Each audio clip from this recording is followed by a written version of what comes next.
So just like this type of example, our moral reasoning tends to develop from childhood into adulthood, kind of specializing in adolescence. So one of Piaget's students, actually, Lawrence Kohlberg, presented scenarios like the one that you just saw to people of different ages. And he wasn't so interested in the exact choice that they made, but rather the reasoning behind their choices, which led him to three different stages of moral development.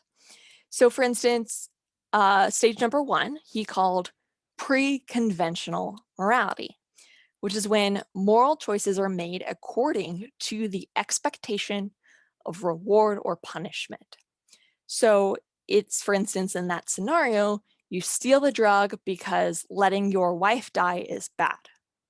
Or you might have chosen to not steal the drug because you might be punished for stealing.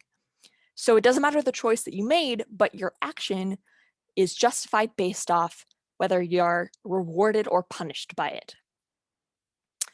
The second type of moral reasoning, though, is conventional morality, which is when you make moral choices according to law or public opinion.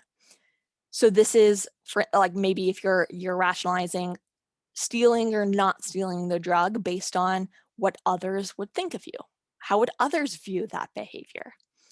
And then lastly, post-conventional morality is when you make moral choices according to your own personal standards and reasons. So less relying on what others think and more on your own personal standards.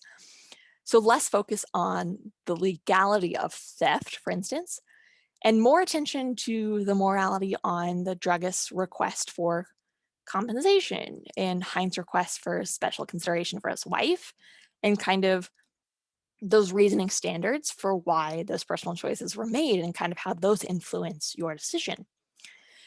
So overall, conventional morality, conventional thinking, keep a society pretty stable. If you're basing decisions off law and public opinion, what other people think, it tends to kind of keep people following rules.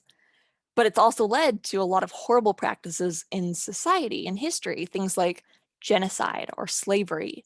It's justifying things because society says they're acceptable at the time. This is the stage that a lot of adolescents tend to get to. So they're used to maybe the consequences, the discipline of their parents. So they're relying off of kind of what they're told is kind of right and wrong in society. Now, there's also plenty of social and emotional development in adolescence as well. So adolescent years are characterized by trying to figure out where you belong in the world, right? Who am I? Who am I as a person? What kind of person do I want to be? Developing your identity as a person. And often, in order to figure that out, you might try on a number of different identities. You might affiliate yourself with a particular club or clique or ethnic group, and then you might try them out and kind of stick with one that works. So classic example of this type of identity